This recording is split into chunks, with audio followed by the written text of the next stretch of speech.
انہوں نے کہا کہ کورٹ نے بھارت کی سالمیت اور اقتدار اعلیٰ کو برقرار رکھا۔ جموں کشمیر کی خوبصورتی کو اجاگر کرتے ہوئے وزیر اعظم نے کہا کہ جموں کشمیر اور لداخ کے خوبصورت اور مسحور کن مناظر، پرسکون وادیاں اور شاندار پہاڑوں نے شاعروں، فنکاروں اور مہم جوئی کرنے والے افراد کو اپنی طرف متوجہ کیا ہے۔ انہوں نے مزید کہا کہ کشمیر ایک ایسی جگہ ہے جہاں عظمتیں غیر معمولی طور پر ملتی ہیں، لیکن گزشتہ 7 دہائیوں سے ان مقامات میں تشدد اور عدم استحکام کی شکل میں بدترین حالات کا مشاہدہ کیا ہے۔ وزیر اعظم نے کہا کہ مجھے اپنی زندگی کے اوائل سے ہی جموں و کشمیر تحریک سے منسلک ہونے کا موقع ملا۔ انہوں نے کہا کہ میں ایک ایسے نظریاتی فریم ورک سے تعلق رکھتا ہوں جہاں جموں و کشمیر محض ایک سیاسی معاملہ نہیں تھا، بلکہ یہ معاشرے کی امنگوں کو پورا کرنے والا تھا۔ اپنے بلاگ میں وزیر اعظم مودی نے مزید لکھا ہے کہ ہمیشہ سے ان کا پختہ یقین تھا کہ جموں کشمیر میں جو کچھ بھی ہوا تھا وہ ملک اور وہاں رہ رہے لوگوں کے لیے بہت بڑا دھوکہ تھا۔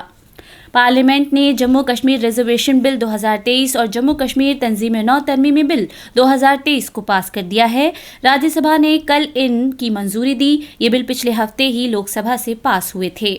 جموں کشمیر ریزرویشن ترمیمی بل 2023 کے ذریعے 2004 کے جموں کشمیر ریزرویشن ایکٹ میں ترمیم کی گئی ہے۔ یہ ایکٹ درج فہرست ذاتوں، درج فہرست قبیلوں اور سماجی اور تعلیمی اعتبار سے دوسرے پسماندہ طبقوں کے ممبروں کے لیے پیشہ ورانہ اداروں میں نوکریوں اور داخلے کے لیے ریزرویشن فراہم کرتا ہے۔ بل کمزور اور محروم طبقوں کو دوسرے پسماندہ طبقوں میں تبدیل کرتا ہے، جیسا کہ مرکز کے زیر انتظام خطے جموں کشمیر کی طرف سے اعلان کیا گیا ہے۔ دوسری طرف جموں کشمیر تنظیم نو بل 2023 کے ذریعے 2019 کے جموں کشمیر تنظیم نو قانون میں ترمیم کی گئی ہے۔ حکومت پارلیمنٹ کی قائمہ کمیٹی کی جانب سے تبدیلیاں تجویز کیے گئے جرائم سے متعلق 3 بلوں کو متعارف کروائے گی۔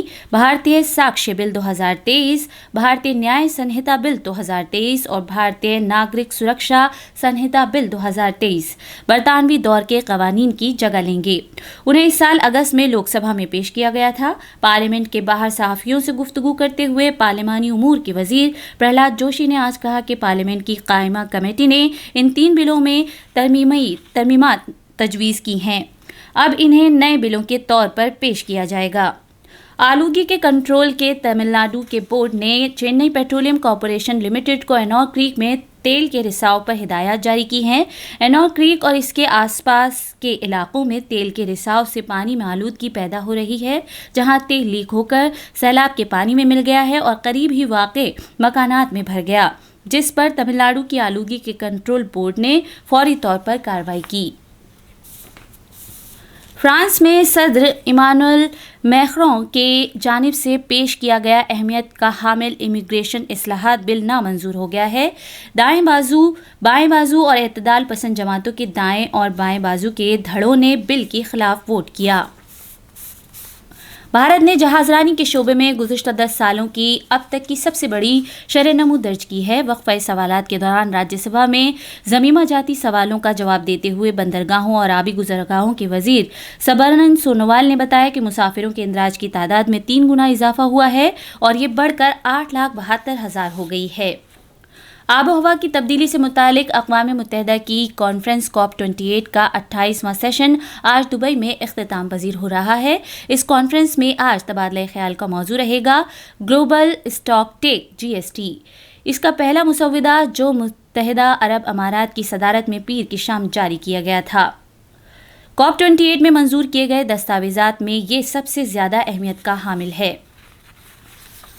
کرکٹ میں آج گیبیرا کے سینٹ جارج پارک میں دوسرے T20 بین الاقوامی میچ میں بھارت کا مقابلہ جنوبی افریقہ سے ہوگا۔ بھارتی وقت کے مطابق یہ میچ رات 8:30 بجے شروع ہوگا۔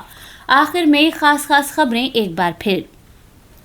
وزیر اعظم نریندر مودی آج شام بھارت منڈپم میں مصنوعی ذہانت پر عالمی شراکت داری سربراہ کانفرنس کا افتتاح کریں گے۔ صدر جمہوریہ دروپدی مرمو نے آج انڈین انسٹی ٹیوٹ آف انفارمیشن ٹیکنالوجی لکھنؤ کے دوسرے جلسہ تقسیم اسناد سے خطاب کیا۔ مدھیہ پردیش میں نامزد وزیر اعلیٰ ڈاکٹر موہن یادو کل وزیر اعلیٰ کے طور پر اپنے عہدے کا حلف لیں گے۔ بھارت نے گزشتہ 10 برسوں کے دوران 8,72,000 مسافروں کے ساتھ جہاز رانی کے سیکٹر میں بے پناہ ترقی درج کی ہے۔ دبئی میں جاری COP28 اجلاس آج اختتام پذیر ہو رہا ہے۔ اسی کے ساتھ خبروں کا یہ بلیٹن ختم ہوا۔